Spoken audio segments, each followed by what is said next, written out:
Albert Einstein once said, everybody's a genius. But if you judge a fish by its ability to climb a tree, it will live its whole life believing that it is stupid. Ladies and gentlemen of the jury, today on trial we have modern day schooling. Glad you could come. Not only does he make fish climb trees, but also makes them climb down and do a 10-mile run. Tell me, school, are you proud of the things you've done? Turning millions of people into robots, do you find that fun? Do you realize how many kids relate to that fish? Swimming upstream in class, never finding their gifts, thinking they are stupid, believing they are useless? Well, the time has come, no more excuses. I call school to the stand and accuse him of killing creativity, individuality, and being intellectually abusive.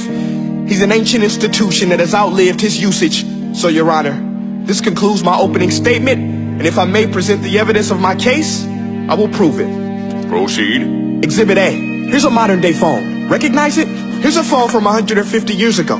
Big difference, right? Stay with me. Here's a car from today, and here's a car from 150 years ago. Big difference, right? Well, get this. Here's a classroom of today, and here's a class we used 150 years ago. Now ain't that a shame? In literally more than a century, nothing has changed. Yet you claim to prepare students for the future? But with evidence like that, I must ask, do you prepare students for the future or the past? I did a background check on you and let the record show that you were made to train people to work in factories, which explains why you put students in straight rows, nice and neat, tell them sit still, raise your hand if you want to speak, give them a short break to eat, and for 8 hours a day, tell them what to think. Oh, and make them compete to get an A. A letter which determines product quality, hence grade A of meat. I get it. Back then, times were different. We all have a past. I myself am no Gandhi. But today, we don't need to make robot zombies. The world has progressed. And now we need people who think creatively, innovatively, critically, independently, with the ability to connect. See, every scientist will tell you that no two brains are the same. And every parent with 2 or more children will confirm that claim. So please explain why you treat students like cookie cutter frames or snapback hats, giving them this one-size-fits-all crap. Watch your language. Sorry, Your Honor, but if a doctor prescribed the exact same medicine to all of his patients, the results will be tragic. So many people will get sick, yet when it comes to school, this is exactly what happens. This educational malpractice, where one teacher stands in front of 20 kids, each one having different strengths, different needs, different gifts, different dreams, and you teach the same thing the same way? That's horrific. Ladies and gentlemen, the defendant should not be acquitted. This may be one of the worst criminal offenses ever to be committed. And let's mention the way you treat your employees. Objection. Overruled. I want to hear this. It's a shame. I mean, teachers have the most important job on the planet, yet they're underpaid? No wonder so many students are short-changed. Let's be honest. Teachers should earn just as much as doctors, because a doctor can do heart surgery and save the life of a kid. But a great teacher can reach the heart of that kid and allow him to truly live.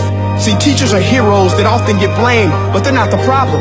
They work in a system without many options or rights. Curriculums are created by policymakers, most of which have never taught a day in their life.